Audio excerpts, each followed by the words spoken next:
E olha, o mundo já passou por várias catástrofes de grandes proporções.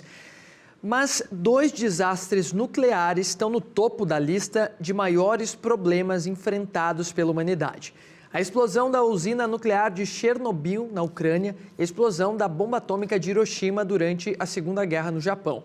Mas enquanto no país europeu a cidade segue abandonada e proibida para uso por segurança, o município japonês floresce com bastante vida. Qual a diferença de um para outro? Para a gente entender mais sobre o assunto, a gente vai conversar agora com o professor da UBRA, especialista em física nuclear, Agostinho Neto, que está aqui com a gente. Professor, bem-vindo mais uma vez ao Conexão RS. Para a gente começar entendendo quais são as diferenças hoje entre as duas cidades, entre a radioatividade das duas cidades, assim eu posso dizer. Uma boa tarde. Uma boa tarde. E vamos lá então responder. O que acontece é que a bomba de Hiroshima, ou todas as bombas atômicas, elas foram construídas para serem uma bomba. Então, ela tem um pico de explosão enorme, tá? Causar uma destruição muito grande, um aparato bélico, né? E uma vez fim dessa explosão, basicamente, ter o mínimo de radiação possível. O objetivo é explodir, tá?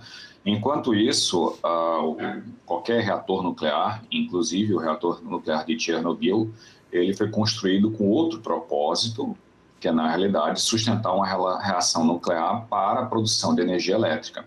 Então, tem esses 2 projetos diferentes. Se a gente for dar uma olhada exatamente o que é que tem de diferença, tem uma diferença gritante, tá? A primeira grande diferença é a quantidade de combustível nuclear que é utilizado, tá? Então, a bomba de Hiroshima, né? Ela usou Sim. uma quantidade pequena de combustível nuclear, alguns quilos de combustível nuclear, enquanto que o Chernobyl tinha toneladas de combustível nuclear, porque o objetivo não era causar um pico de explosão, na realidade tem uma reação que funcionasse durante anos, abastecendo aquela determinada região da Ucrânia, né? Então, esse seria o primeiro grande diferença entre os 2. A segunda diferença é, na realidade, a explosão, né? Enquanto a explosão de Chernobyl foi no solo, né? A explosão de Hiroshima foi no ar.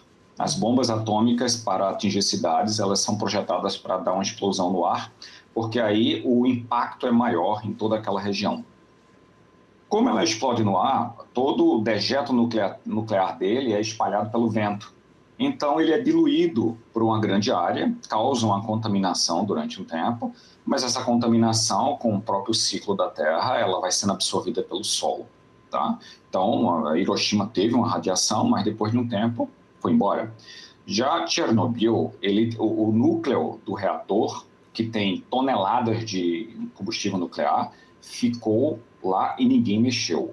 Se você assistir aquela série magnífica Sim. da HBO, que é Chernobyl, você vê que imediatamente a primeira coisa que ele disse é o seguinte: não vamos nem mexer aqui, vamos enterrar, impedir que aquilo vaze para a atmosfera, para o solo, mas vamos deixar esse elemento radioativo, esse núcleo aqui, e ele está lá, e ainda está radioativo. Então, o objetivo deles, eles viram que não tinha como remover aquilo, tá? Então, eles resolveram deixar lá. Então, aquilo está ainda em atividade, aquilo ainda está liberando radiação e constitui um perigo.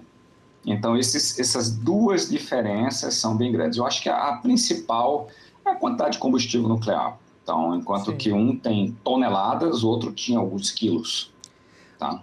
Agora, professor, tem jeito de Chernobyl se tornar habitável novamente? Você poderia, sim, criar um isolamento muito bom, principalmente para aquela área ali, tá? Mas ainda tem outros elementos ainda, né? Então, se a gente continuar... Mas a área ao redor do reator está boa? Não está, porque é o seguinte... O Chernobyl ficou queimando, inclusive nessa série que a gente comentou, o Chernobyl fica queimando durante muito tempo, expelindo material para a atmosfera. Então, o que acontece? Né?